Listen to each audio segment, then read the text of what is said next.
Okay, so we are up.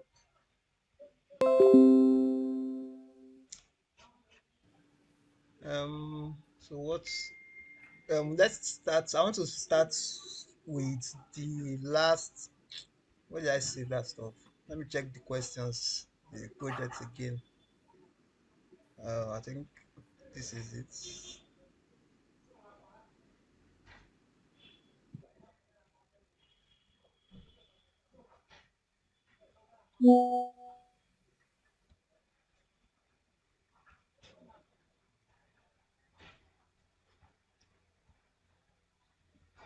Okay, so I would like to start from this last one here, the blind auction.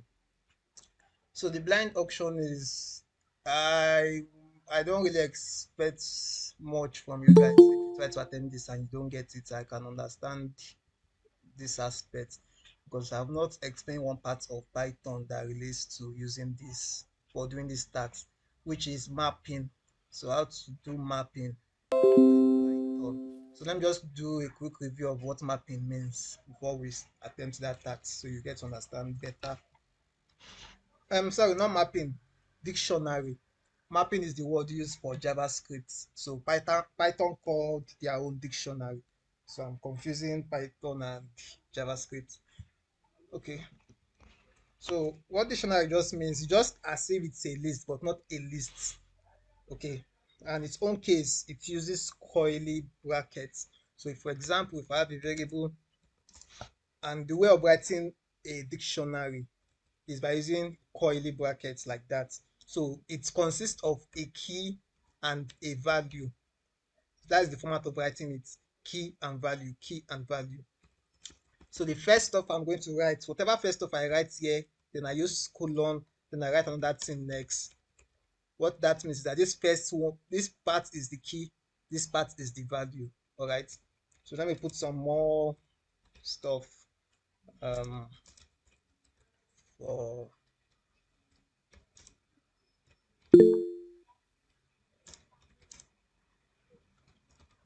gigs. Okay, so let me just stop here. So one, two, three are all keys, while gigs for gigs are values. Okay. Sorry, I think I heard. Okay. All right. So I want to let's print. Okay, let's print the dictionary, the dic variable, and see what it's gonna give us. So it just give us the whole dictionary. Now, if you want to select fully print a portion of this dictionary, like if I want to print one, it's just the same way we did list counting. Okay, so we start indexing from zero, so this will print out one for us.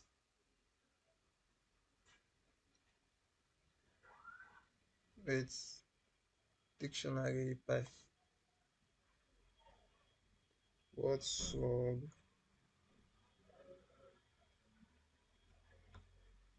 um, have I made any mistake?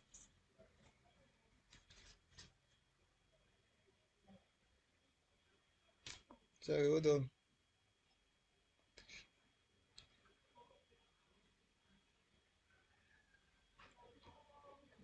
Okay, it's one, this will give me gigs. Okay, then two, four, okay, three gigs. Um, okay, let me listen to something else. Whatever. Um, so print whatever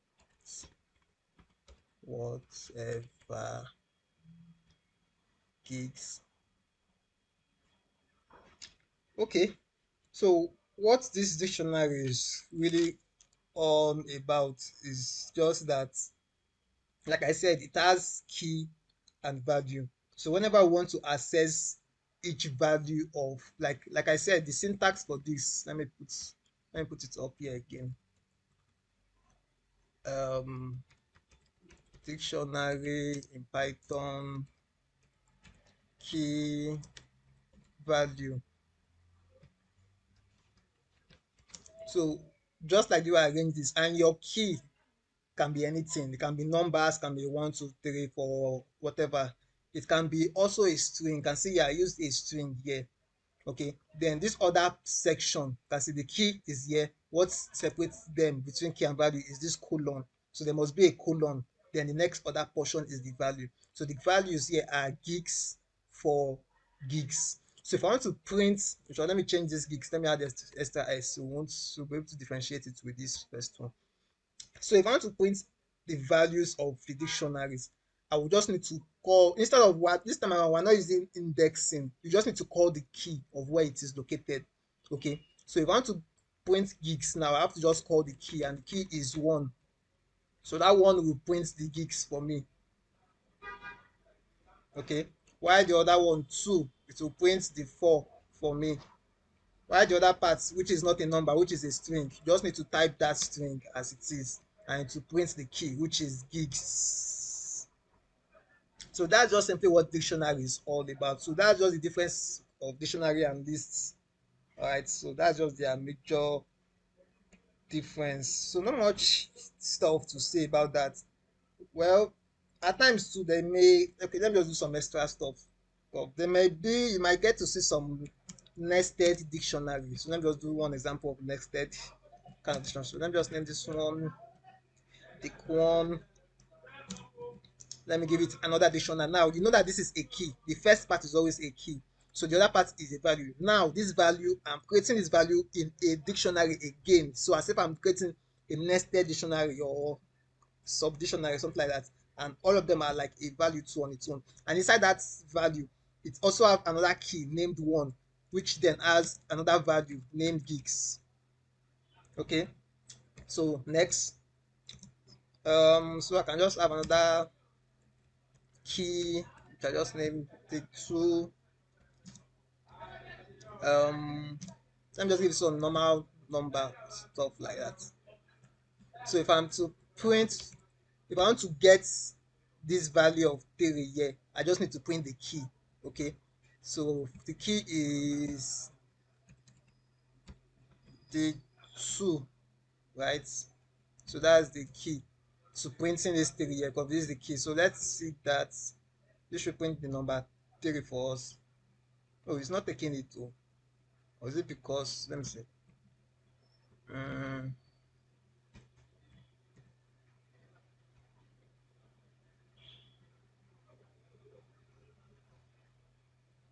was okay. I forgot I have this stuff here. Let me comment this portion. What's that multi-line comment stuff again? Oh, what's the shortcut? Why have I forgotten most of all these pythons to the two syntax? Okay, I think it's something like this. Yeah, something like that. Then do it. Yes, 3.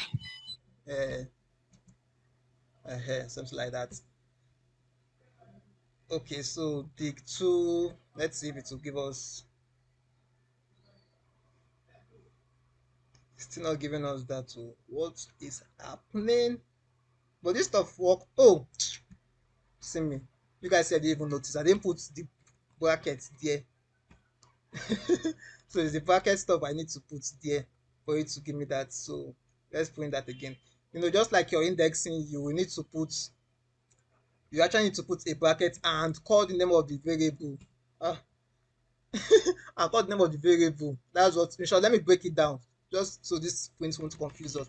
On a norms, this is how we used to index if we were to be using list. You call the name of the list, which is this, then you put your bracket stuff, then you put it as 0, 1, 2, 3. You understand? But this time, since we're doing with dictionary, call the name of the variable which is storing the dictionary, then use the same bracket stuff. But this time around, we're just going to type the key. So we're not using 0, 1, 2, 3. We're only focus on the key, which is this. So if I'm to print this, so let me put the prints now in all the sections. So this should print 3 for us finally. I think even if I remove this 3 as thing, even a normal 3, it will still print that normal 3. So it's not as if it's composite, it must be a string. So let's see that. So you can see it's still printing normal 3. So my own target self that I want to explain is this part, how to get these gigs now. No, this is the nested part. So which it means for us to get these gigs, we will need to first call this key, right? Because this is the key holding the whole of this nested dictionary. So we have the so this one, so one. So that means what this one is calling now is calling the whole of this value. So let me run this now. So you see that remember this whole value is like the value here. So which is the whole list. But now if I want to specifically call these gigs gone gone, so what I will just need to do, I will need to since you know we have another extra key here which is one. So I'll put another extra key which is one here. So first step, it enter inside this key, it knows that this is everything that is inside. Next thing, it enter inside this other key, which is one, then it knows that it is gigs that is inside it. So this will print gigs alone. So that is just what dictionary, that's the whole summary about this whole dictionary concepts is. So is this logic we would need to use to solve that task. And before, okay, this is just one of it now. Now there's also something else you need to learn. Please don't forget this one though. So I'm going to clean it now. So the other thing you will need to learn is how to find highest number from different list of numbers. So let's say for example, if I have, let me name this one, a list of scores of students. So let me put some random numbers. I have 78, 56, whatever. You understand? Just random numbers. So now you want to write a program that checks for the highest score that is inside this list. You want to check for the highest number.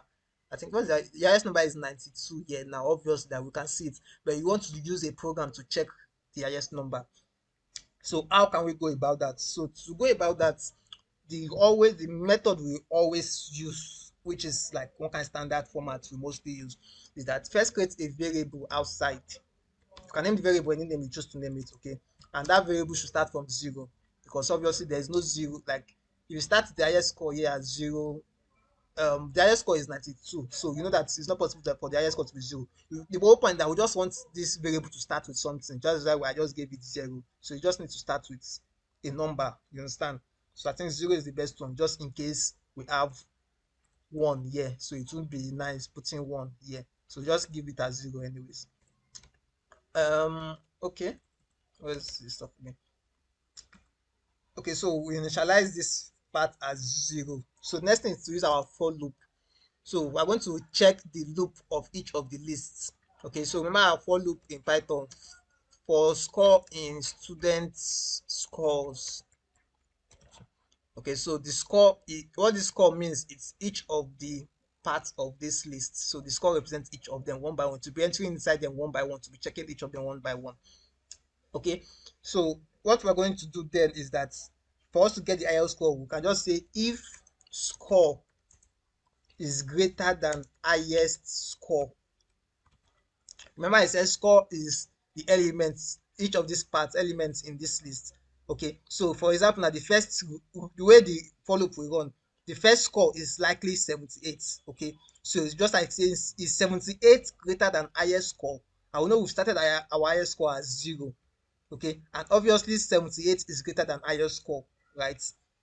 So if it is greater than highest score, then let's set the new highest score to be that score. That means remember 78 is here. Okay, so 78 is here. 78 is our first score. So 78 is greater than zero. So since 78 is greater than zero, then we rename, remember our highest score was zero. That means our new highest score will be equals to score. That means 78 is equal to the highest score. That's the new highest score. So what will happen again? It will then loop again. To go back to the loop, that means the highest score has changed to 78, no longer zero. This zero part happened only once. All right, I think we did something like this in that last project. So this zero part happened only once. So the highest score now is 78. Next thing is to go back to this loop. You can use Tony, that Tony ID to test this. So the next thing, the 78 that is inside this highest score has been stored somewhere. Then the next score we enter inside to this next file, which is 57. So to check, is 57 greater than 78? Remember, 78 is our new highest score. So since 57 is not greater than 78, it won't enter here. It will loop back again. Check the next score, 37. Then to check, is 37 greater than 78? false, so it won't enter here since it's not true. So to go to the next place, 58, that's how it will be testing each of them.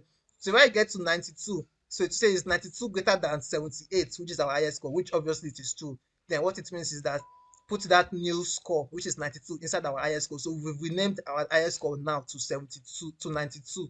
All right. So we can just print this out as can print out our final value here by just going out of this for loop by saying maybe um let me use an F string. So the highest score in the class is the highest score. So let's run this. You can see the highest score is 92. So let me increase this part to 280. Let's see if it will give us 280 as the highest score. You can see the highest score is 280. So that's just how to check for highest score. Also, if you want to check for lowest score, the only thing you just need to do is to change this greater than sign to less than sign. So to check for lowest score. So the lowest score should be here 37.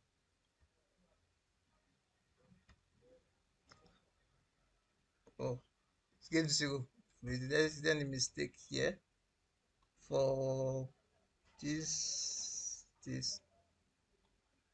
Oh, okay. Okay. I initialized this place too at 0. That's why I started that way. I don't know. What can I do here now to maneuver this one? Maybe later I'll check to look at this lowest score. I just expect it should work. It should, since it's the opposite. But since 0 starting as the lowest score, I don't think there's anyone lower than 0. Probably I don't know if this initialization part might not even be needed in this case then. So it won't affect this stuff. Anyways, the target we need to get to understand for that project is to understand the highest score aspect. So this is the highest score aspect.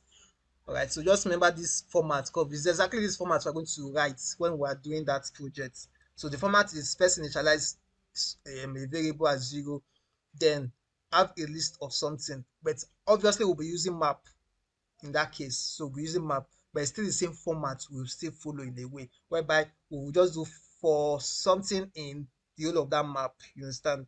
So for something in the whole of that map, then if score or if now be like this score part now in that map will be the key, those key parts of our map.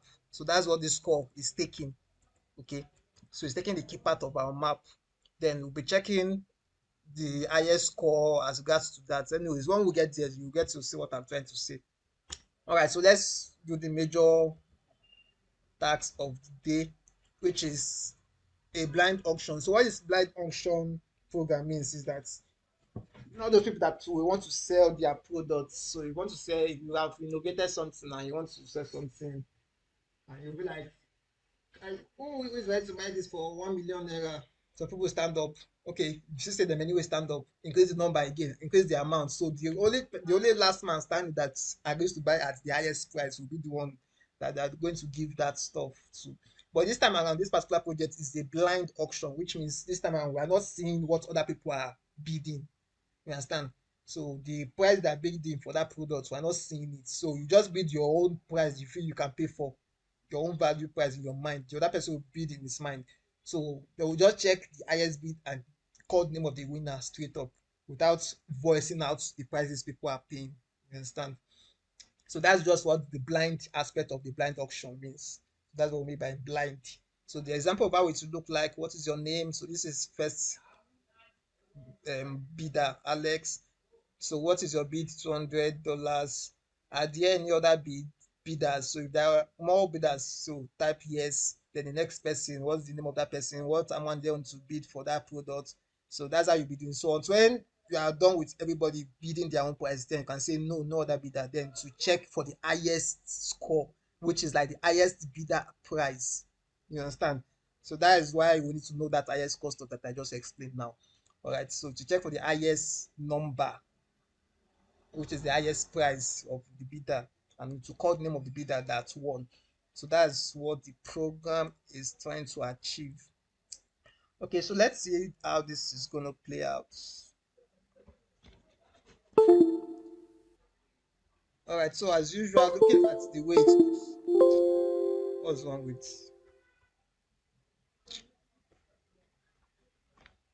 sorry, hold on, my system is having shoko.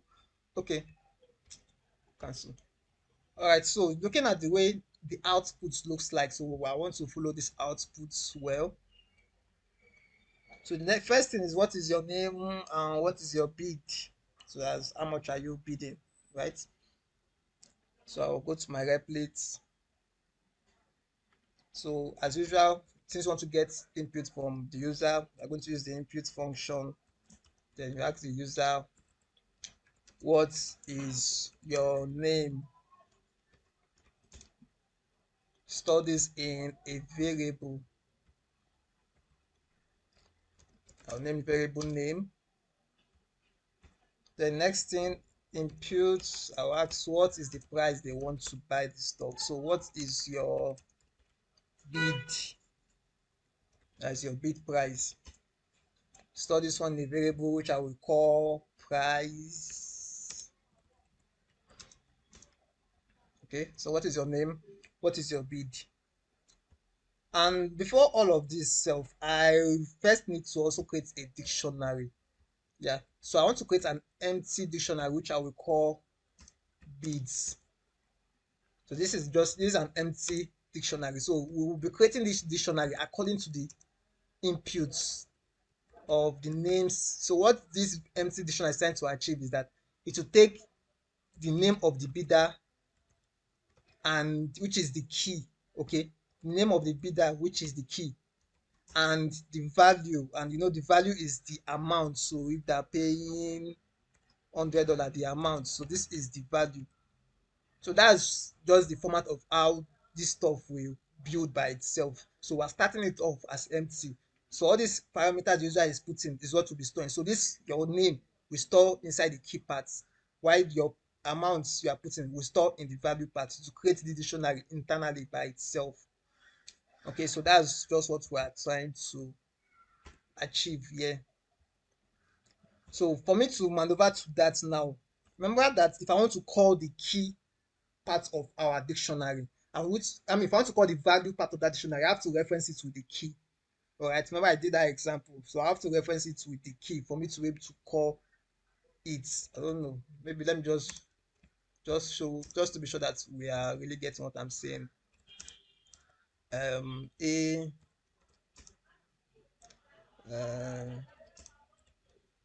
value. Okay, so print bid A. So this should give me value as my output here. So value, this should give me value. So this is the point I'm trying to make here. So we'll call the variable. For me to print this value, I have to reference it with this key here. All right, and just like I explained here, I said this name would be this key, and this price will be this value. All right, so now for me to then be able to access this, for me to be able to create this empty dictionary to be a real dictionary that looks like this, what I would then need to code is that I can just say, I'll call the name of the dictionary, which is bids, then brackets name. Remember, this name is this name, yes, this stuff here, which is the key, which is this A part, which is the key. So that is where the name is storing.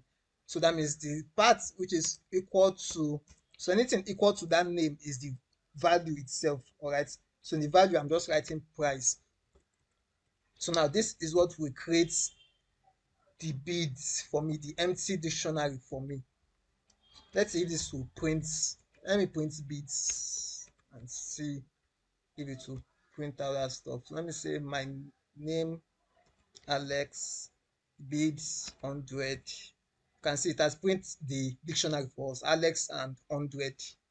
So this is the goal we are trying to achieve here. So this started off as an empty dictionary, while this line of code is creating the dictionary while the program is running live, you understand, instead of us creating it by ourselves.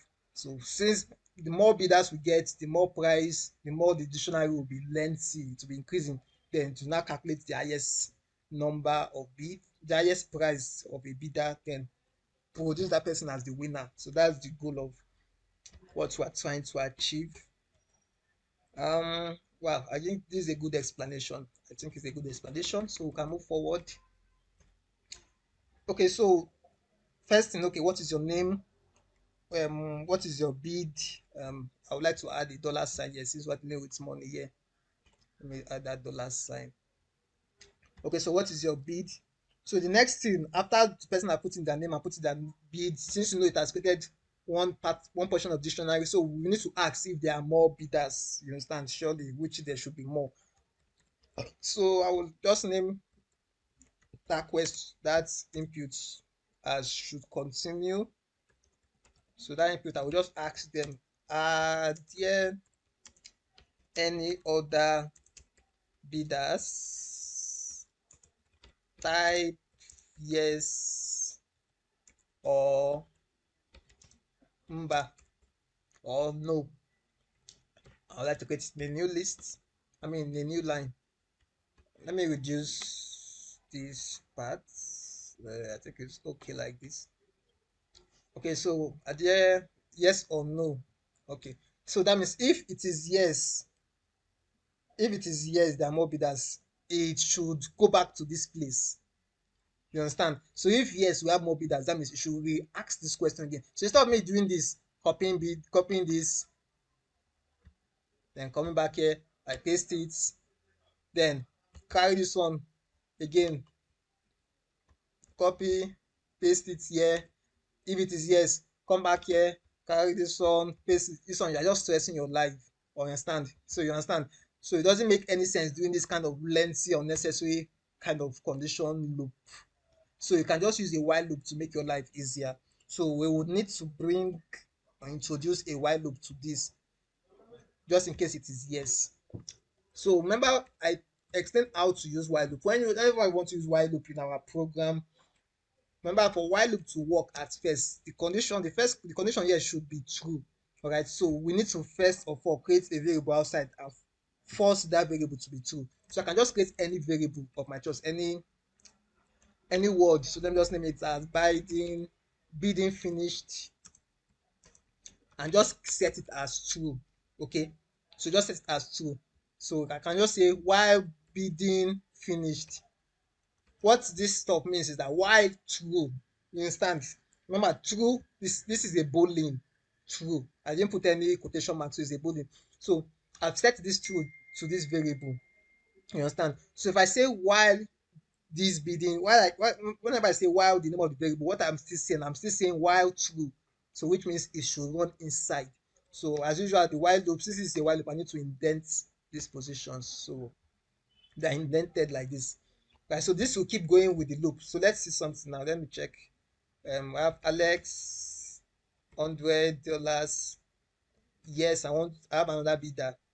You can see Vincent, $200. Yes, I have another bidder. Which name again? Dorcas, 500 bidder.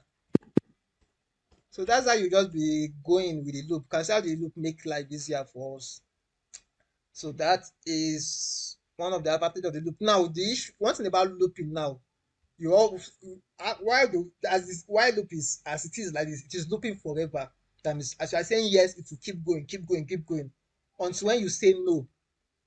Now, if I say no here, nothing will happen because I've not set a condition to stop the loop. You can see it's still going like mumu.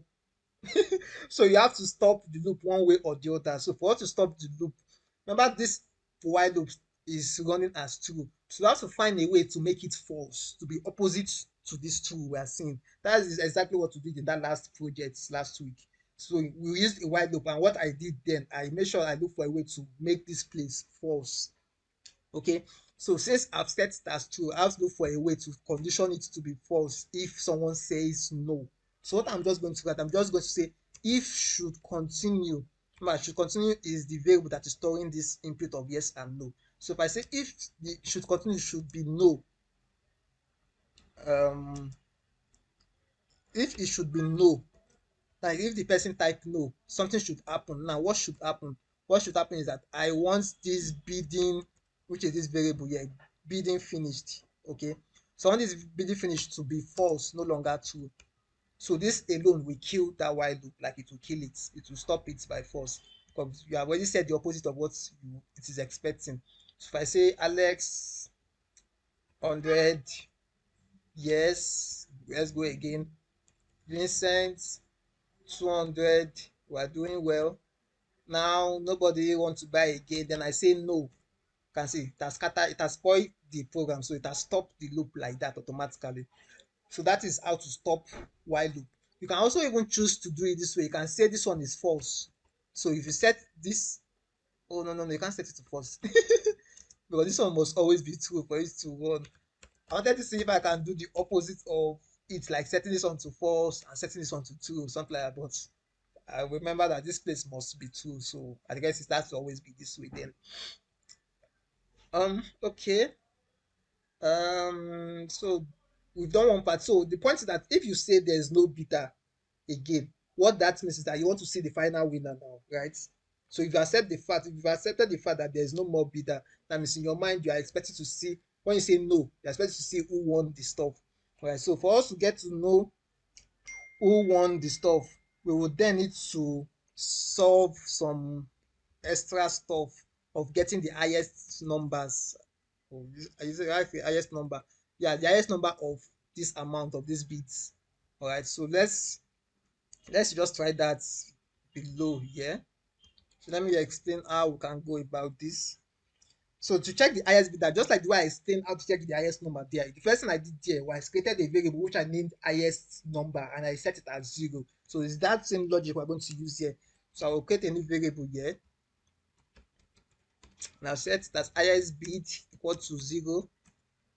Okay. So as usual, I use the for loop. I use for score in highest highest score, be highest list of scores, something like that. So that's the list, you understand, based on what dealing with dictionary. So I will just say for bidder. So in for bidder in bidding.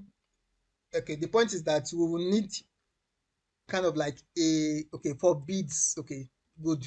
Remember, this bids is the empty dictionary, is the dictionary, not the empty dictionary. This I choose not to call it empty anymore because all this stuff we are inputting here is storing inside this dictionary.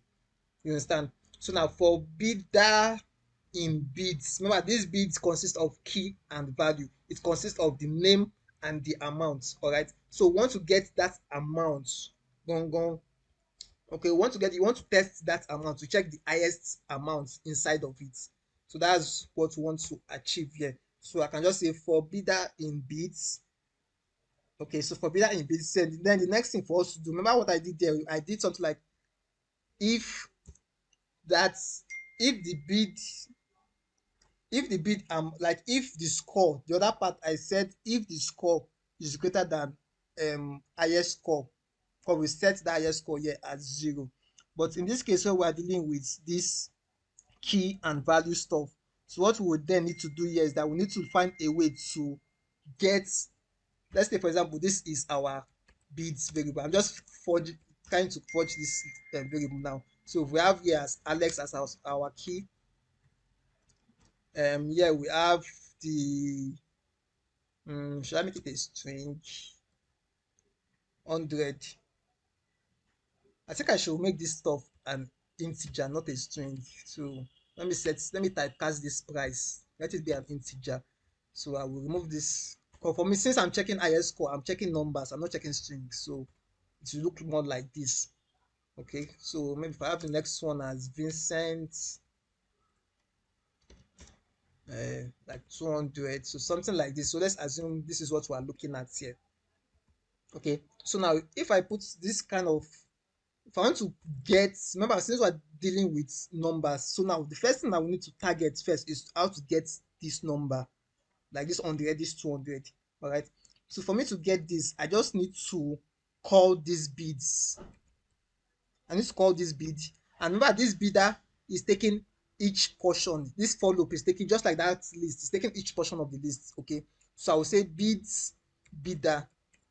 So what that means is the for loop will be going to this Alex and to go to this Vincent. That's what it means. Alright, so this bidder is entering Alex. It's not entering 100 though, it's entering only the key. So that's the thing about the dictionary, it's entering the key. So this bidder is checking this Alex, is checking this Vincent. So for example, when the bidder is Alex first, what that means is that this place is Alex. And you know, if this place is Alex, it means this whole part is taking 100. That's what it means. So the same thing, if it is Vincent, it is taking 200. You understand? So just so that we can make it uniform, so for it to be going one by one automatically, so we need to just call it whatever name you choose to name your for loop inside this place. You can name it I if you want to name it I, but I choose to just want to name it as a word that makes sense. So I name it bidder. So that bidder is what will enter inside this Alex, will also enter inside this Vincent, and each of them which it will be bringing. That means this whole right up now is as if it's bringing out this constant, this 100, it's bringing out this 200. So even if I have more, it's bringing out only the values. So I want to store those values in a new variable, which I will just name the variable as bid amount. That's the bid amount of what people are paying. So I just choose to name it a bid amount. So now this bid amount is taking these numbers. So now we've gotten access to the actual numbers themselves. All right. So now we have to now check that number if it is the highest number. Okay, so I'll say if bid amount, but bid amount is where the number is stored. So if bid amount is greater than the highest bid, which was the format we've been using. So if bid amount is greater than the highest bid, what should happen? That highest bid should be equal to bid amount. That's what we did. Okay, so we said each score is greater than highest score, then it means highest score is equal to score. All right, so the same logic. I say if score is greater than highest score is equal to score. So that means if bid amount is greater than highest bid highest bid is equal to bid amount. That's what it means. So highest bid is equal to bid amount. Sefini. So this is just the major write-up we would need. So we can also choose to get the name. So let's just at the same time get the key, because what we just got here is the highest score. So while it is looping through and trying to get the highest value, so let's assume it has gotten the highest amount as 200. So 200 is what to be stored inside this bidder, all right, this highest bid. So I still also want to get the name of that person that got that 200. So for me to get the name, I'll just need to call. Remember, this bidder is the one taking the names. This for bidder in bids. Remember, bidder is taking Alex, is taking Vincent. So I'll just call bidder here, and I'll store it in a variable which I'll just say the winner. So our winner name. Okay, so to call the name of the bidder that has this bid amount here. You understand? So that's just one of the goal. So from here we can just print our final output. I just say print. I'll use an F string. So the winner is the name of the winner. Because I want to also include the name of the winner. So the winner is Vincent with a bid of, then I want to also call the amount. So that is, so the bid amount for me to call it is the highest bid, right? So highest bid, and just so it will look like a dollar, let me add the dollar sign before this place, so it will look like instead of normal number, so like if $200. So this is what we print out for the highest bid, right? So this is just for example explanation purpose. So I think I can clean this place off. We don't need that portion. Okay, so what we can do to make this code look a bit better, because now it looks as if it's all jam packed in a way. Or let me see something. If I copy this, or let me cut this.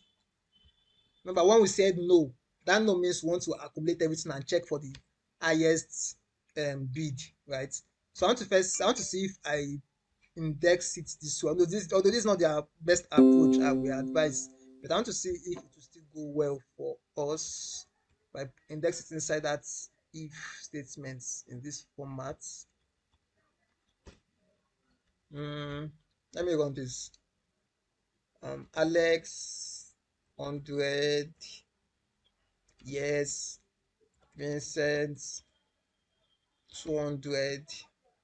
Okay, now no, we have no more bidders. So the winner is Vincent with a bid of 200. Okay, it went smoothly. okay, it's working fine then.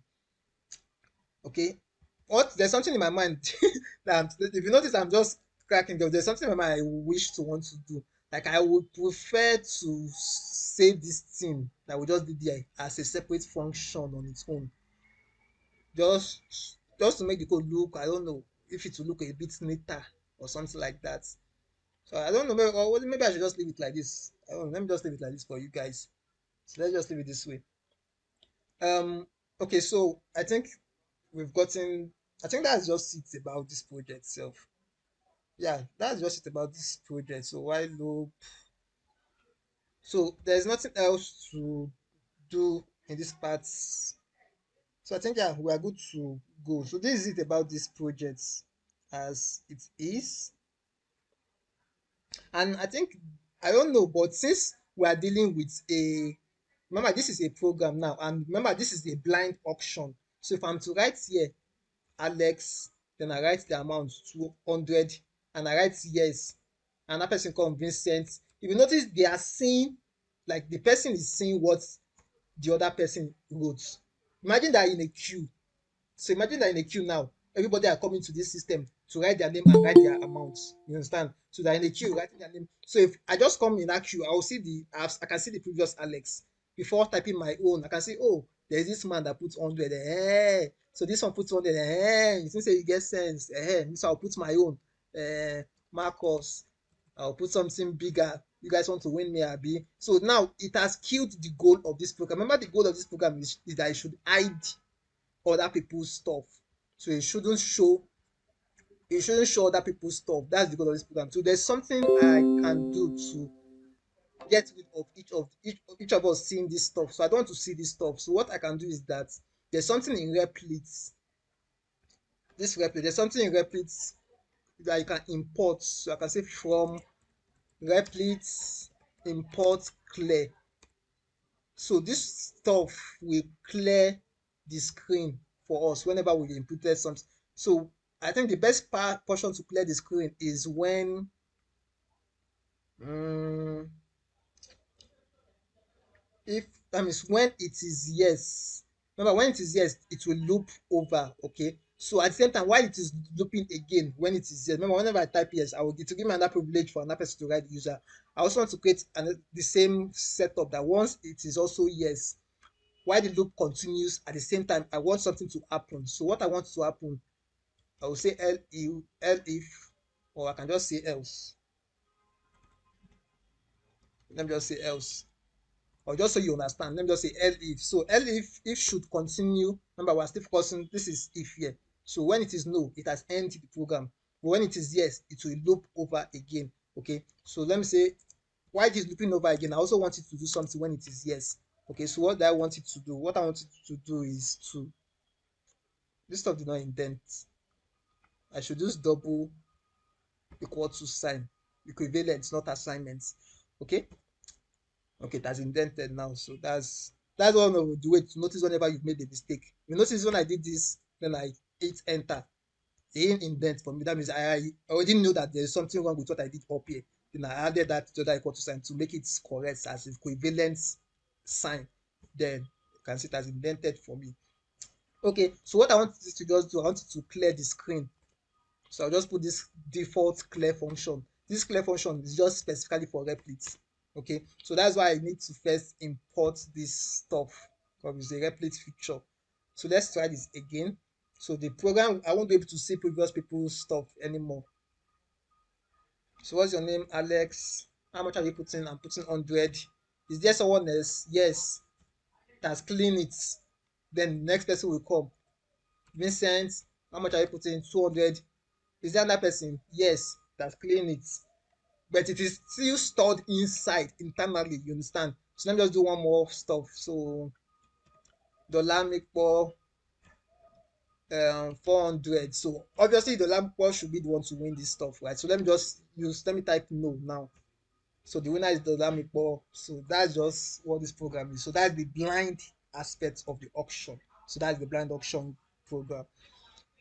Okay, so that's it about this part. So this is done and dusted. I believe it's actually sweet. So at least we learned several things aside from just doing this program. We learned stuff about how to check highest number or highest value in a list of something or in a map of something. We also learned how to even use map or what is even map and how to call the keys and what is the value, what is key, what is value. So all those stuff are necessary things for us to know. And also we've also learned well better how to use while loop. So while loop is most times used to reload a program instead of it breaking or ending suddenly. So it doesn't make any sense. So we just need to loop it to make it easier for us. So if you want to break the loop, remember the while loop must start as true. So to stop the loop, look for a way to put a if condition that will make it false. That's why I created this part that made it false. All right. So that is just it about that. So I guess there's no question concerning this now. This is a this explanation. There's no other way I can explain it more than what I just explained now. All right. So I hope you guys understand it. So let's go to the next project. Next one I would like to move to is the aspect of that calculator. I'd like to start with that calculator. That calculator, you can actually use many methods to do it. There's no one way of doing all this stuff. Even this stuff, even this blind function, there might be another way of doing it aside from this method. You understand? So there's no one way of doing stuff like this. So, so let me start with that calculator. What's the requirements? Okay. Assume an operation gives an answer. I think I share a jam file with the meeting. Um, okay, what's the jam file about? Just curious. Hello, teacher. Hello, sir. Yeah, Please, I want to ask a how far? question based on what we just saw before you continue. Yes, exactly. Okay, go on. Yeah. Okay. What? Let's look at a case where um, um Alex he bidded for $100.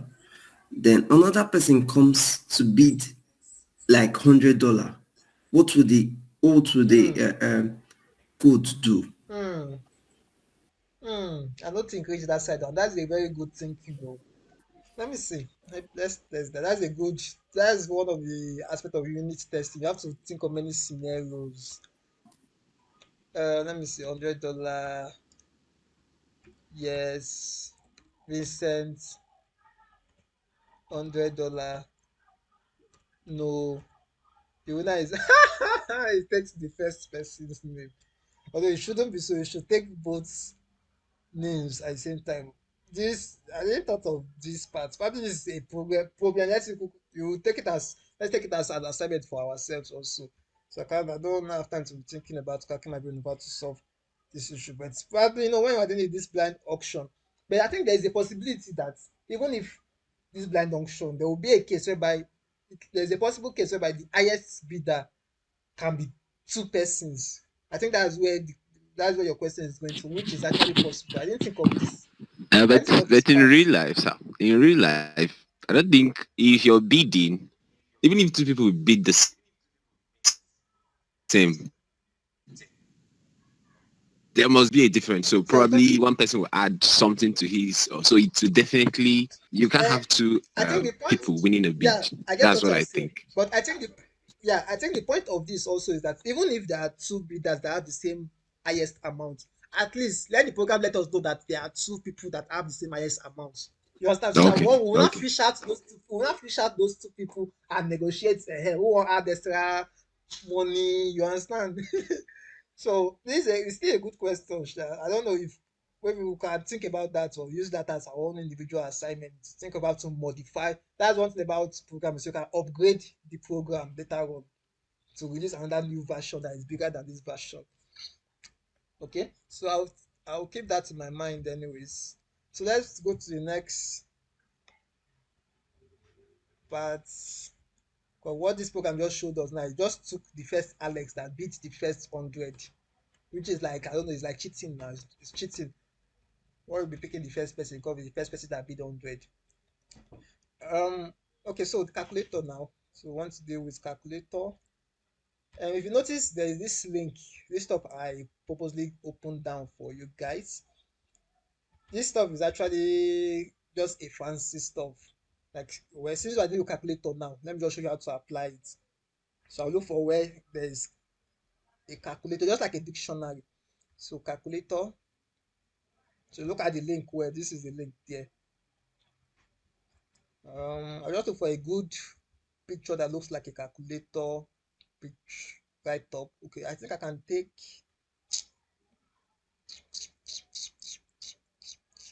Let me take this one. So I'll just highlight, like copy this like this. Copy. Then I can come to my replies. I'll just say print, put a new line, um, like this, I guess. Then paste. If I run this, line 2, what's wrong with line 2? Um,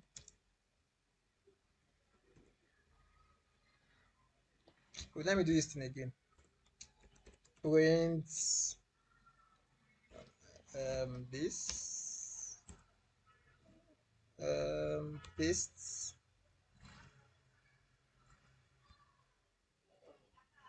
This stuff, I'm seeing this red stuff now is what is giving me. I'm not sure if it's that stuff. There's a way I used to do this thing now. How have I forgotten this thing like this? This it should work now. Okay. Or okay. In short, I think I have another idea of doing this thing. Um, let me just say this is calculator. This paste. Go back like this. Paste. Ah, how did I do this one?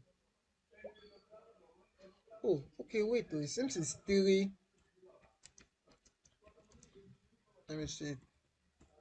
Let me see this one. Like, what am I doing?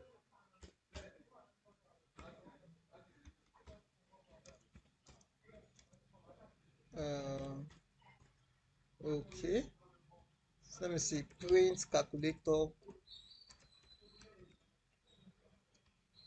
It's just customizing stuff I'm trying to achieve here. I'm trying to, this is what I want to do. Okay, so I think the mistake was that I was using just normal printing stuff. So I'm supposed to use that three dot string stuff. So it's just a fancy stuff. So since I'm doing calculator, I just want to make my heading. No, man, I love doing heading things. So instead of me writing the heading with print function, I just if you want to look for one kind of picture or something nice to use, you can also use this one just for you to highlight it, then do that stuff that I do. So the list, this is the major link here, ascii.co.uk/arts. So it's just different arts of different pictures of stuff. So you can put it to make your code look designable. So the console looks designable. So I'm going to use it this way anyway. So since we're doing with calculator, all right. So let's start with our major projects. So I'll leave it this way. So let's continue below. All right, so we want to create a calculator, and the calculator should do the normal basic operation: add, multiply, divide, times. Okay, so there are actually many ways of doing this calculator stuff. Just so you know, there's no one way of doing calculator stuff. But just that I will also add some. You will learn one of you just I think in this program, this tutorial, you will learn one extra thing as to this calculator aspect. Because I will add some kind of something called extra Jara to it that will make it look more cool. So as usual, since we are dealing with two, we are dealing a calculator, that means we are adding two things together, we are adding two numbers. So that means we are going to request for two inputs. You get? So we are going to request for two inputs. In short, even three inputs, because we are going to put two plus. That plus is also an input we are going to specify that we want to use plus or minus. Then the next one is the other number. So 2 plus 3. So those are three requirements. So input for 2, input for plus or minus sign or divide sign, yeah, input for the second number we are going to use. Okay, so I'm going to write inputs. So to prompt the user to type their first number, Yeah. The other one, input to get the operator sign that they want to work on. So which operator do you want to work with, plus or minus or times or divide? So put in the symbol for us. That's the goal. So let me know the symbol you want to work with. Then the other input I need is the second number we are working on. So first and second number. Okay, so as usual, store each of them in a variable. What will I name this one now? So num1, num2, operator. Let me name it operator.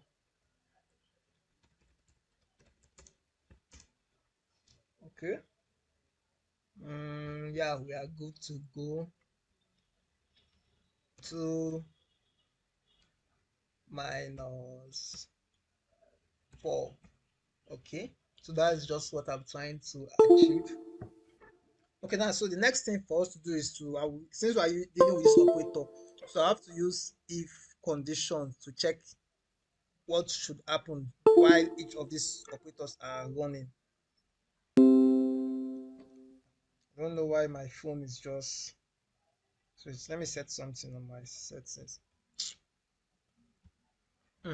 Okay, so since we have 1, 2, 3, 4. So we have 4 operators. So I'm going to use 4 if conditions to work on each of those operators. That's what should happen if they select plus. What should happen if they select minus? What should happen if they select multiplication? What should happen if they select division? So you can add more to yourself. You understand? You can use modulus. You can add modulus. You can add square. Remember to put a square stuff. It will be a double asterisk sign. You understand? So just make, you can upgrade your own on your own. You understand? Just I'll just make things basic. You can go to your own place and modify your own stuff. Okay, so I will then need to use an if statement, like I said. So the if statement is to check which operator we are working on. So let's say if operator is, remember we're going to use this sign, this string sign, because this input is storing a string. Okay, and this string are the x minus blah blah blah.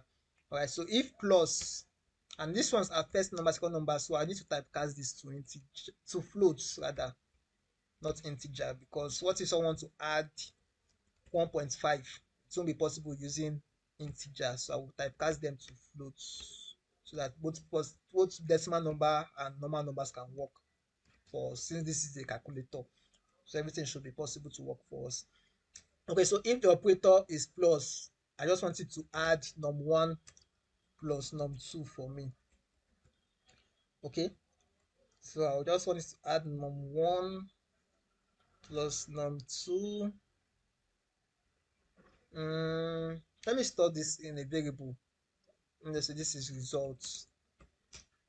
So I'll store it in a variable result. And you know, the norms is not actually like normally, it's not good. Will I say good or bad? It's not, doesn't really, it's not common for us to create a new variable inside our if statement just like this.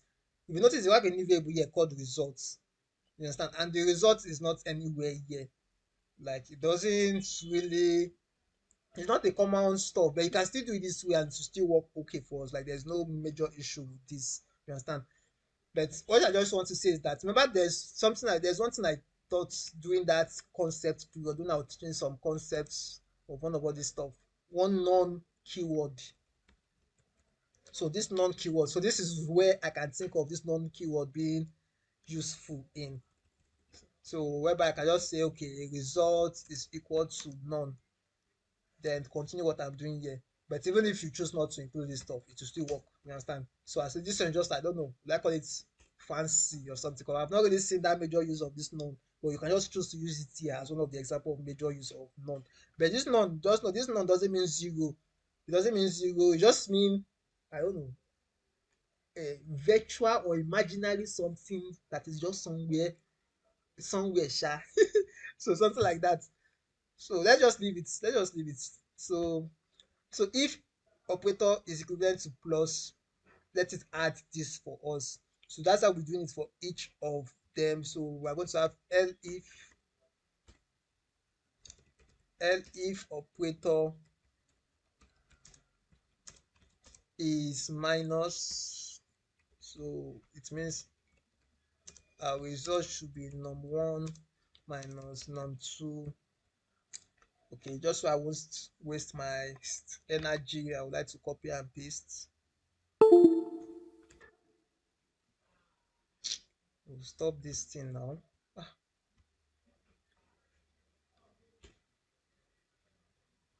okay, so if this, if this, so paste, paste. So I'll just change the signs only. So this is times, this two will be times.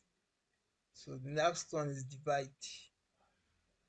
So this is divide, this is divide. Okay, so I think we're good to go like this. So we can just print our results. So I can just print our results. Let me use an F string to do this. So I'll just say our answer is our results. So that's the result variable. That's where our answer is stored in. Let me run this now. Let's see. First number 5. 5 times 5. So 25, right? So 25. So calculator is working fine and good. So I would like to upgrade this calculator in a way. Now it looks like straightforward and simple looking at this now. But I want to, in our real life calculator, there's a way whereby even if you say 5 plus 5 is 10, then you want that your answer 10, you want to add it to something else. So instead of me we running this whole program here, we running this, then coming back here and type 25, then probably I want to do plus something else.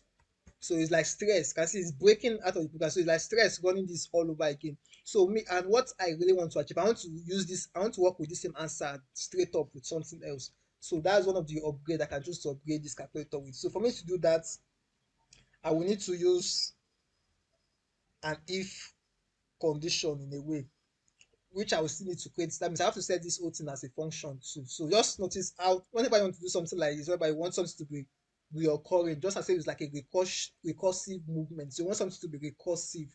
When we say something, remember recursion. So recursion is whereby you have this final answer and you want to still work with this final answer directly. Now it's different from while loop. Don't confuse it with while loop. You understand? So recursion is more like, remember while loop is that you are starting from the beginning again. The recursion, you are not really starting from the beginning, rather you are continuing from where you stop, which is this 27. Like while loop is that it is starting, it will ask you again, first number, second number. That's what while loop mostly do. You understand? But this recursion, I want to follow using the same number and working with something else. That means I will have to change this last number to be our new first number by default. So just this is the upgrade I will just do anyways. So let me just work on the upgrade. So which means, well, I will still even need to use the while loop, because for me to put this operation again, to put this second number again, I will still need a while loop for that to come out, instead of retyping all this stuff again. So it doesn't make sense retyping those stuff again. So I will just say, so since we have first number, second number, and we have an answer, then I want this 27, I want to work with my answer to add with something else. That means what it simply means is that I won't need first number again to run in my while loop, since the first number will automatically be this 27. So I won't need this first number again. That means my while loop, I will ignore this num1 and start my while loop from this operation part. So that's the tricky aspect of my decision. So I will purposely, I need to change this my cord. My charger cord is not good at all. Well, anyways, let's continue. I will sort down myself. Okay, so the while loop. So I'll say while can create, remember why when you're doing it with while loop, remember force it to be true first. Okay, so let me create a variable outside So I can name it should continue. I give it a true. So I'll say while true. Okay, so while true, because should continue means true, right? So why this is true, be looping for us. So this is why loop. I need to indent all of this. Let me highlight all of them. To indent all of this, once you highlight, hold your control key and click your right square bracket or curly bracket in your keyboard. So the one that is facing to the right hand side. Sha. So once you click on it, you can see it has indented everything once. So if you start to know how to do this shortcut and going one by one, be doing doesn't make any sense. You understand? So that's just how to do it faster to make life easier for you. So why this is true, loop this whole stuff for us. All right, so I want to do something recursive here. Right, so I will just create an input to ask the user something. So I will ask the user if they want to use the answer to work on something, or they want to just, I don't know, maybe they want to end the program or something like that. So I say input um type, let me say type y. I mean that means like type yes, you understand? Type yes to continue calculating, to continue calculating with the answer. So type yes to continue calculating with the answer, or type no, which is n, or type n to start afresh, like to start a new entire calculator afresh. Okay, that means what this also means now is that we don't even need to click this one anyway. We don't need to click this one again, because even if you type no, as we just will start the whole program just the same way. If I click on run, it will restart everything. So instead of clicking on run again, you can type yes or no to make our own decision. So that's what I'm trying to achieve here. And probably instead of me writing, I don't know, type y to continue calculating with the answer, to make it more customizable, I would like to say type yes to continue calculating with the actual answer. So I would like to view that actual answer to be there. So I'll use results. I'll make here an f string. So type yes to continue calculating with 27. You understand? So type yes to continue calculating with 27. That's what will come out here. Okay, so this is an input function. This is an input function. I have to store it in a variable, so I will just name this variable any name. So I would like to just name it recursion. So then I will use the if condition. So if recursion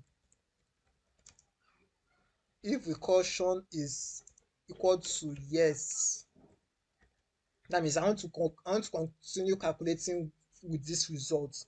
So what I will need to do, that means remember the calculator needs two inputs, the first number and the second number. And just like I said, since we've gotten the final value as answer, I will by I will set this final value to be the first number without the need of asking any other first number.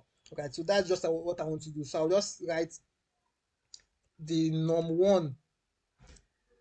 Remember, the num1 is what is outside this loop, so we won't need it anymore, which is the first number we started with. So this num1, I'm setting it to be the final answer, so which is results. That's why the loop will start running from only the second number. Let's run this and see for ourselves. So first number 3, second number, okay, plus this is the normal running now. So this one are giving me 7. So yes, I want to run again. So you can see that they're only giving me the operator that I want to work with the answer. So type yes to continue calculating with 7. So yes, you can see I even need to put some stuff here. I need to put some space in here.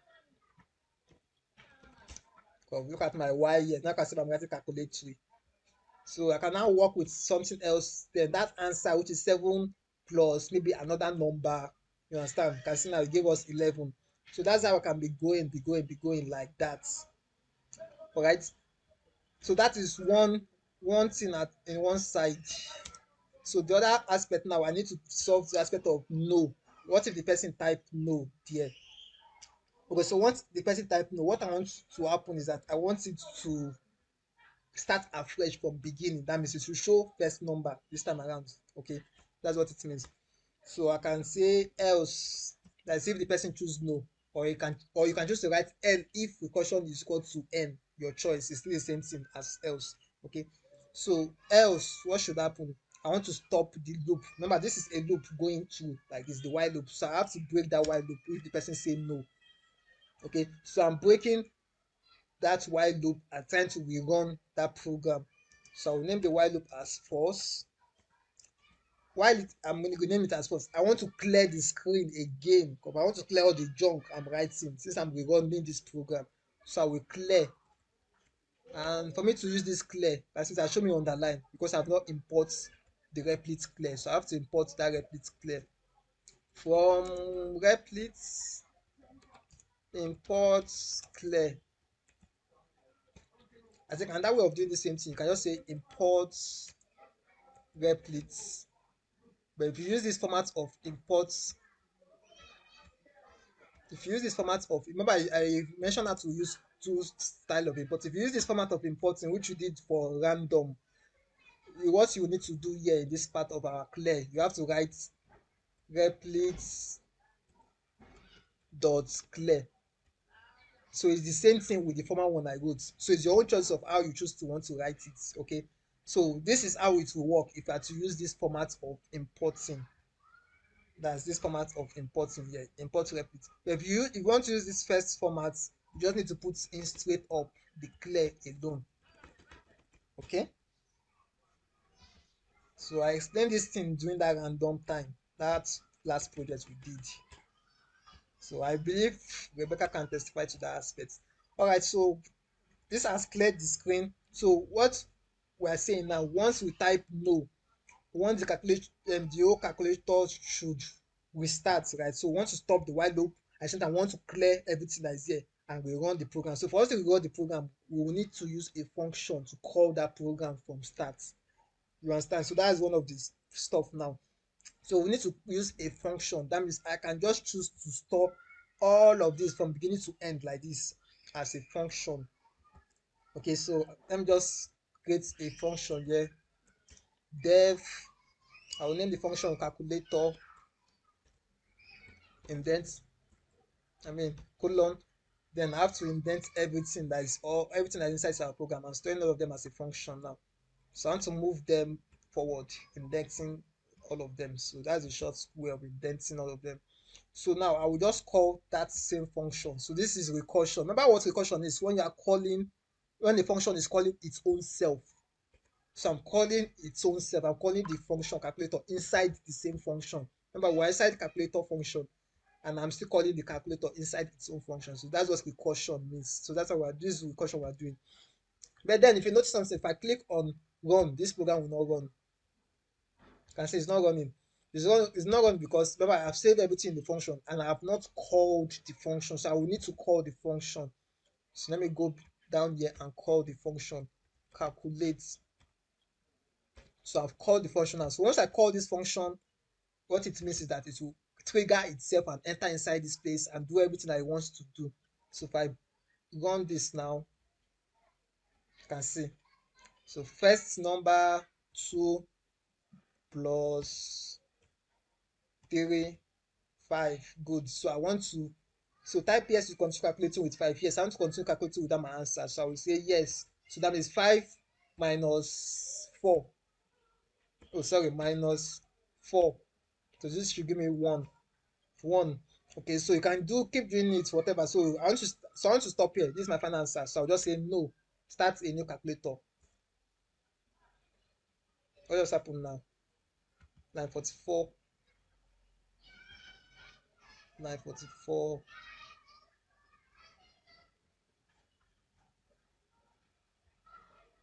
42, 42. I'm surprised why it's showing error. String object is not callable. String objects. String object. Is there a string object? Yeah. Wait, let me run this again. I don't understand the error message there. Um, 3 plus 3, no,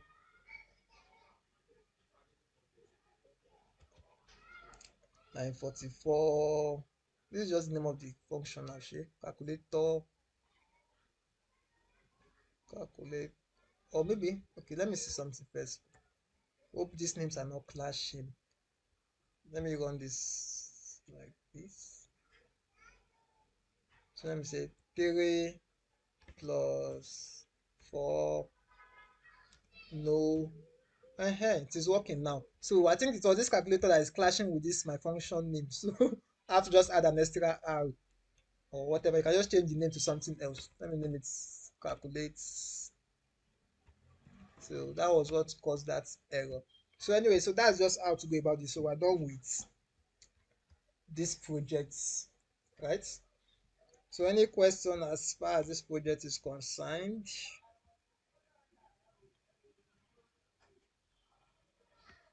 I wish you guys can be giving us kind of projects. Like all these ones are like reasonable projects, not all these they are annoying projects. Okay, so I guess no questions as regards this. That's good news for me to hear. So we're going to the last part of our task. Rock, paper, scissors game. I've never played this game. I just know about it online, but I don't really fancy the game. So what the game rules is, because even the game rules itself is funny. Because they say scissors beats paper, which okay, no wahala. Because scissors can tear paper. You understand? So scissors can cut paper. So it's okay, scissors can beat paper. But what kind of bust my head? Why would they say paper beats rock? So paper beats rock, but rock beats scissors, which is still understandable because rock is heavy. You understand? But I don't understand why they would choose to play the game by setting paper to be greater than rock. So but that's just what that game means, alright? So it's just a game whereby two people can play. So you people just be doing your hand, guessing different signs from your hand. So depend on the sign each of you choose, you will know who is the winner or who is the loser or who is draw. So if you have rock is a draw. If you have scissors is a draw. If you have paper is a draw. So let you have one opposite to each other, then you know which of them beats which other person. So that's just what this program is all about. That's the game rule. Then I try to give you some small setup that you can use to start the project. So I told you you can set up by asking the user that what do you choose? So do you want to choose rock? If you want to choose rock, type 0. If you want to choose paper, type 1. If you want to choose scissors, type 2. And the reason I chose this system is so that no, this is 0, 1, 2. And that's how the list is. So this is the list. Indexing is 0, 1, 2.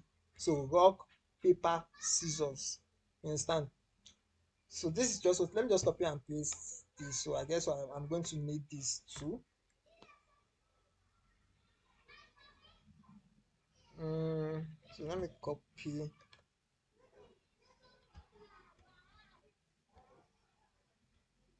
I would need to get rid of this. Okay, no need of getting rid. I think I created a separate stuff. Okay. So I got this picture from this art stuff. So you can find this hand sign. So I choose this one is the rock. I think rock is the folded palms, the folded fingers rather. The paper is the released hand where you release your hand. While the scissors is when you have two stuff. Or I can look for a better scissors picture. If you want scissors,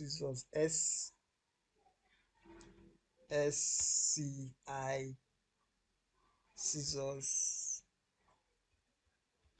Okay, this one is like this is more like a scissors. So anyway, so you can choose to use this if you want.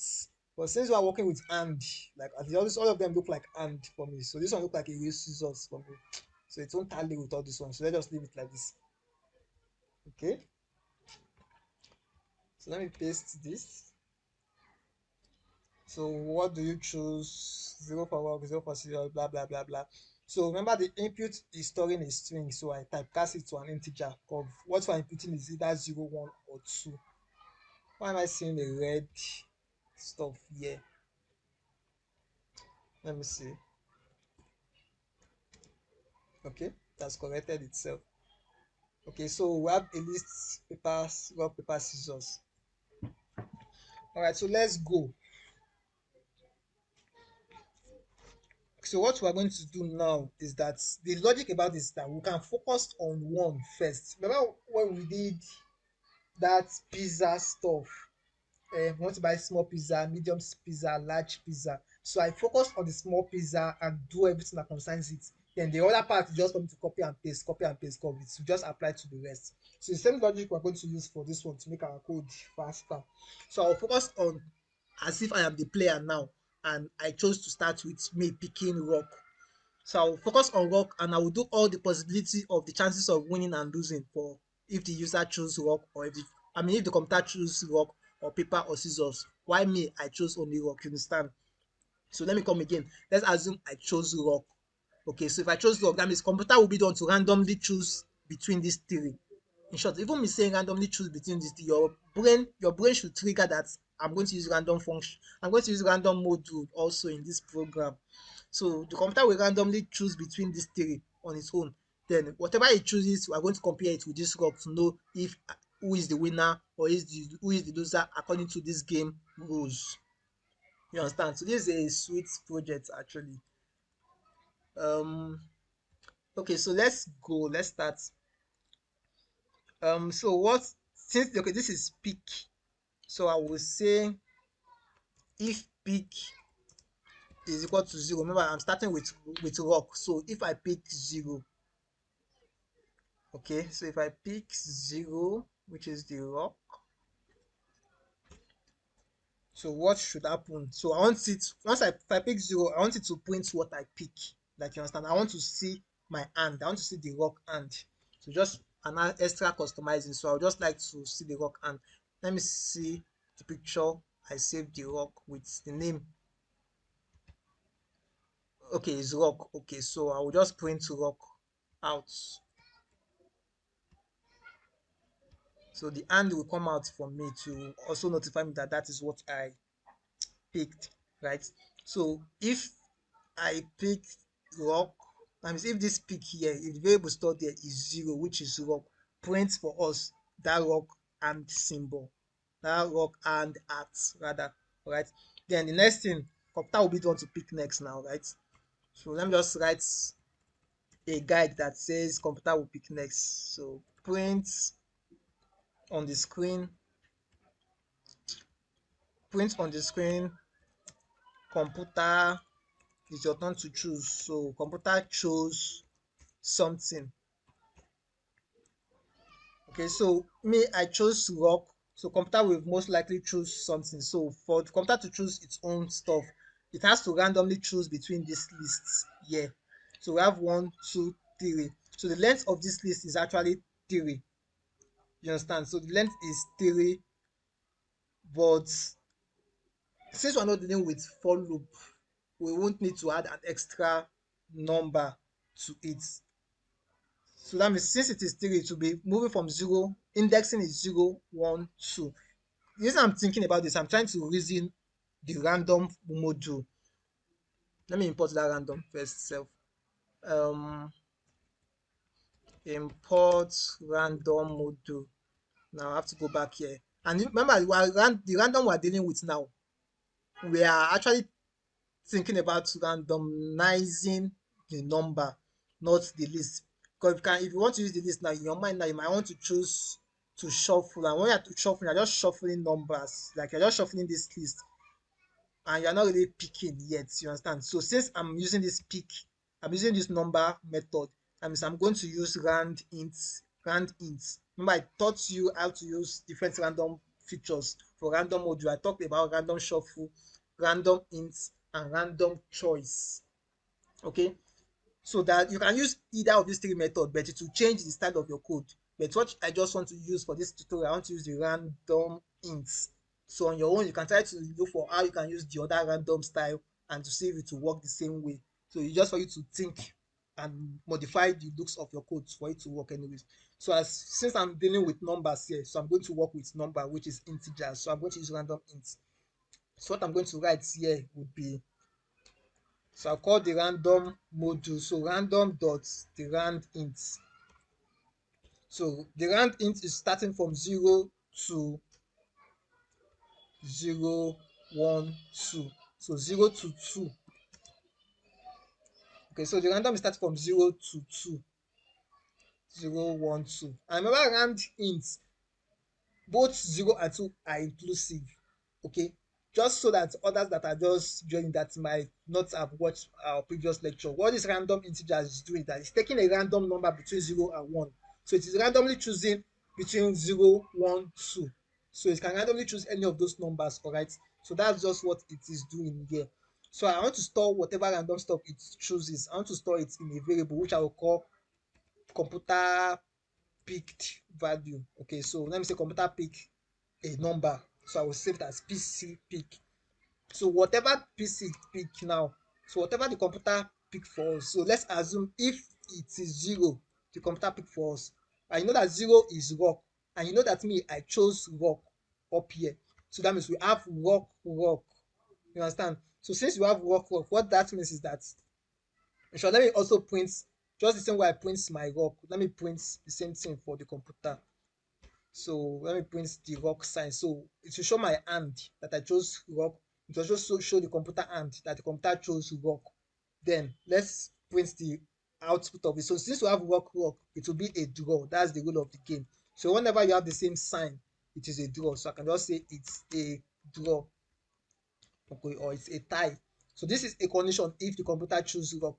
But then L if PC, if the computer picked 1. So I have to do each of the conditions. If it is 1, the random number picked.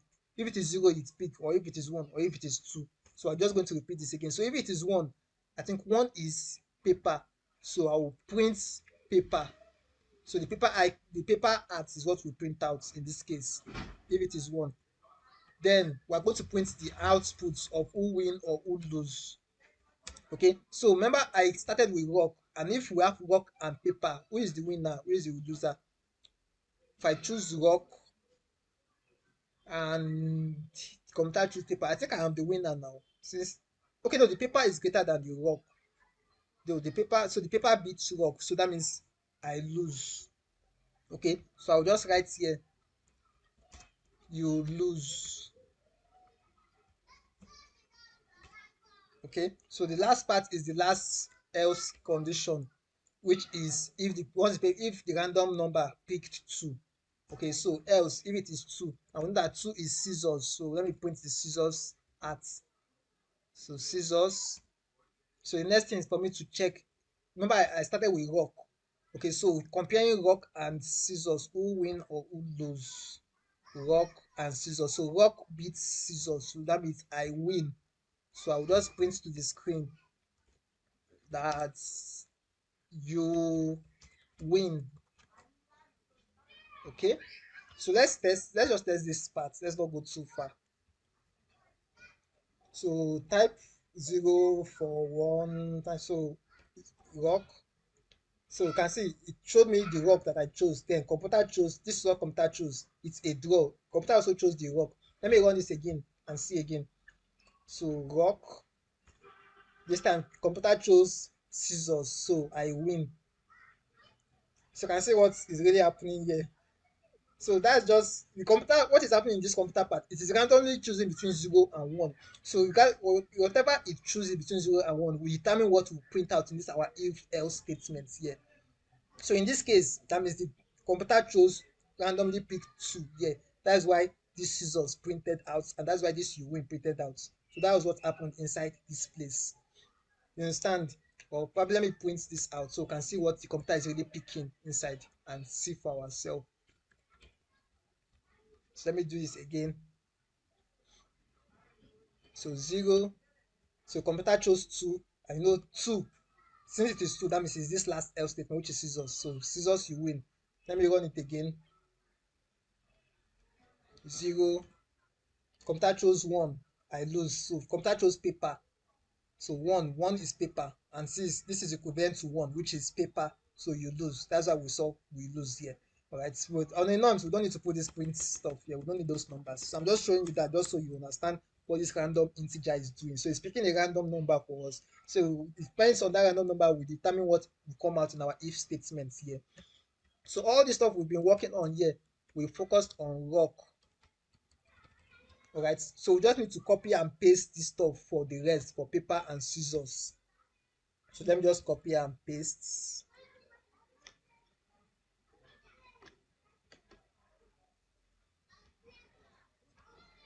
Let me set it like this. So this is for paper,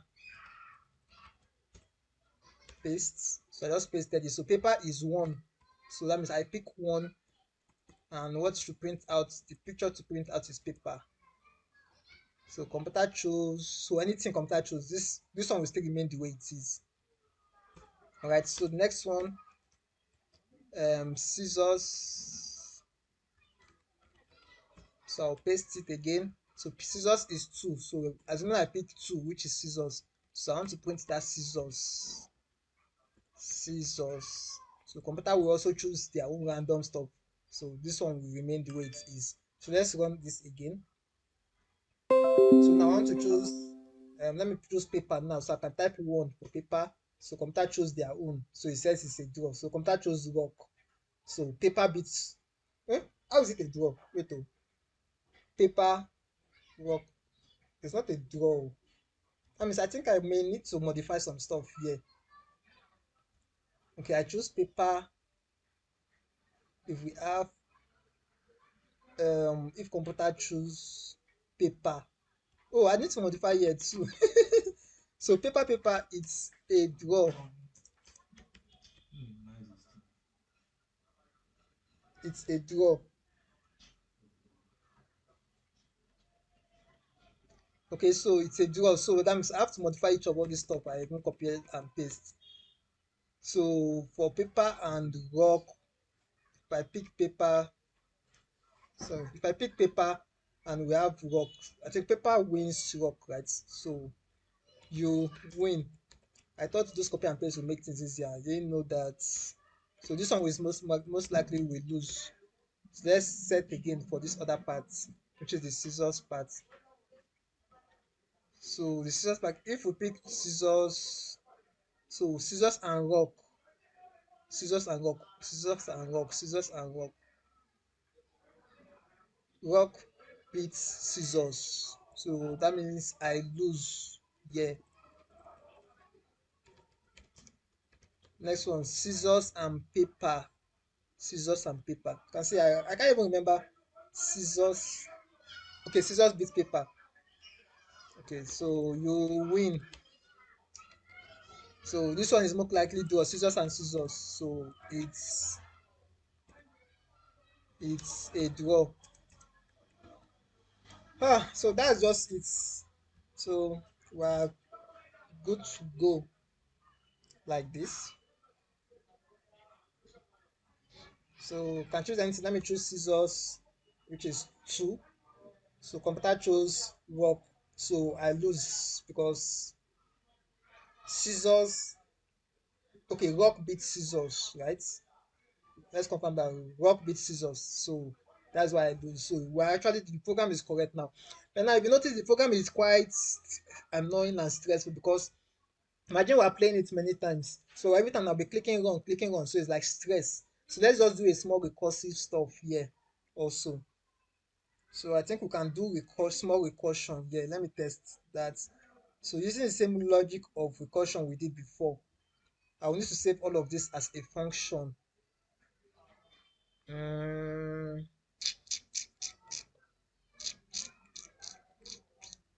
I'll need to save all of this as a function. So define rock, paper, scissors. So I chose to name it LPS, meaning rock, paper, scissors. I have to indent all of them.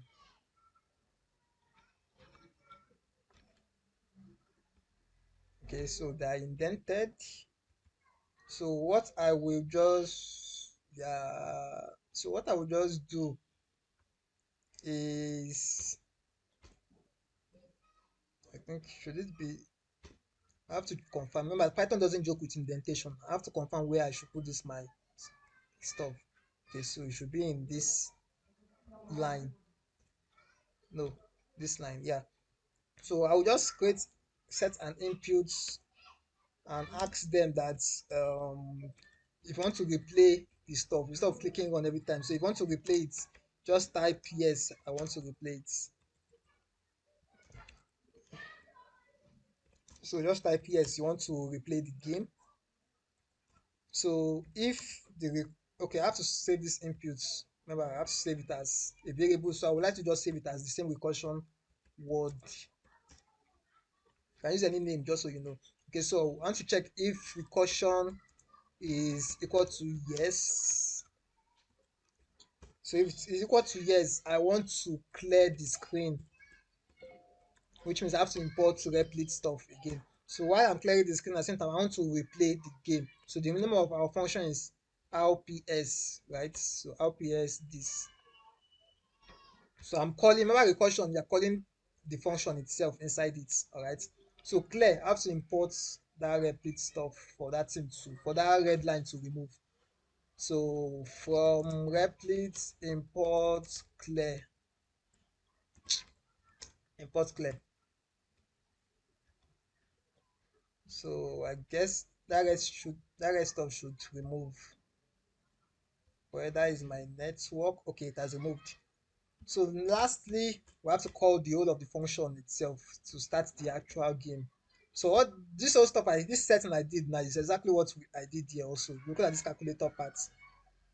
So that is the same format. So the recursion, I call the calculation function inside the calculator itself. Then I call the name of the calculation to start the game itself. So that's what I just repeated here. Okay, so run again. Let's try the game. Replit is installing some stuff. I don't know why it's installing this stuff. I said it's not there before. Let's just chill for it to load finish.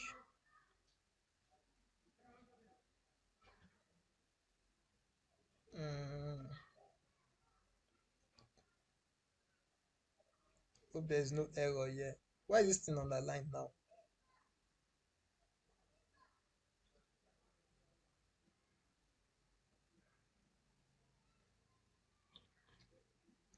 Okay. Funny enough, notice something here. We didn't even use this stuff at all. I just realized it now. We didn't use this stuff at all though. Wow. So it's not saying this is really necessary. The only time you can choose for this to be necessary, so what I can choose to do for me to make this aspect necessary, if you want to, though as it is, it's not by force to use it, you understand?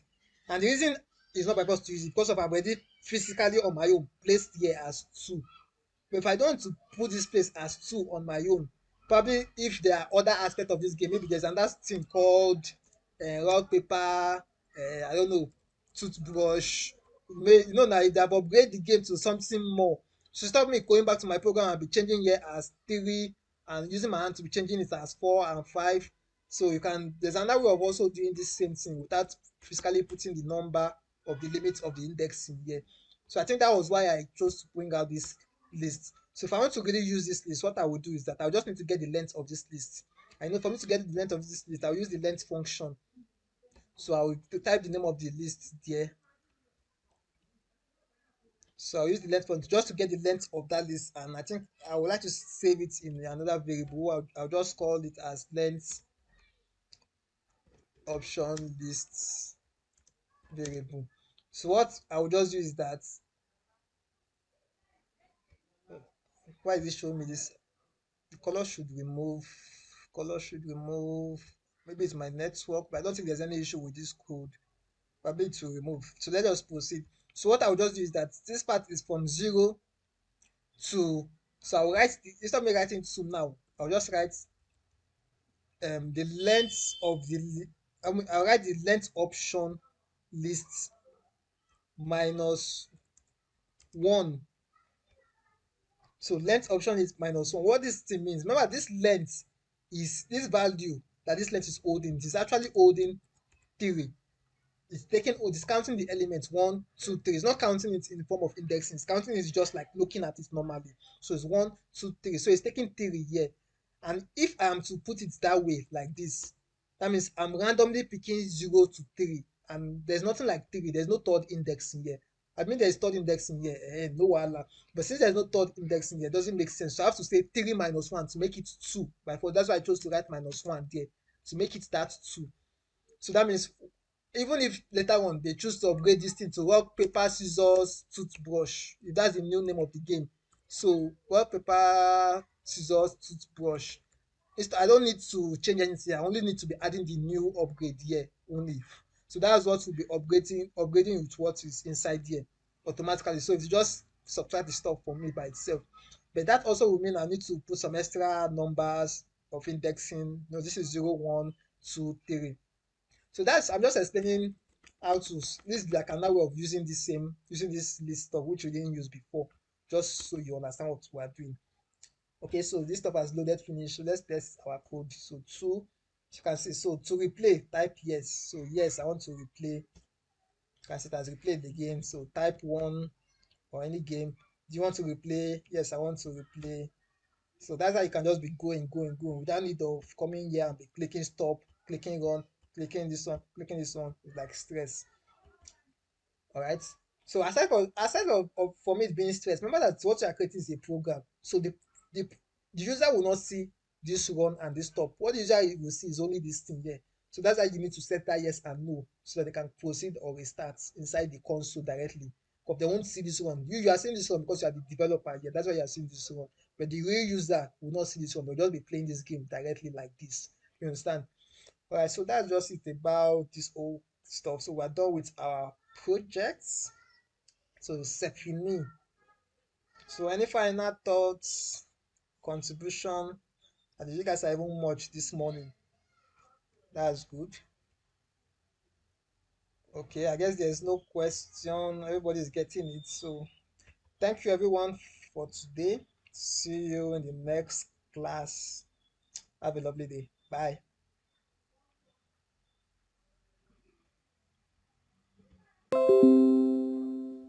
Thank you, sir. Thank you, Lexi.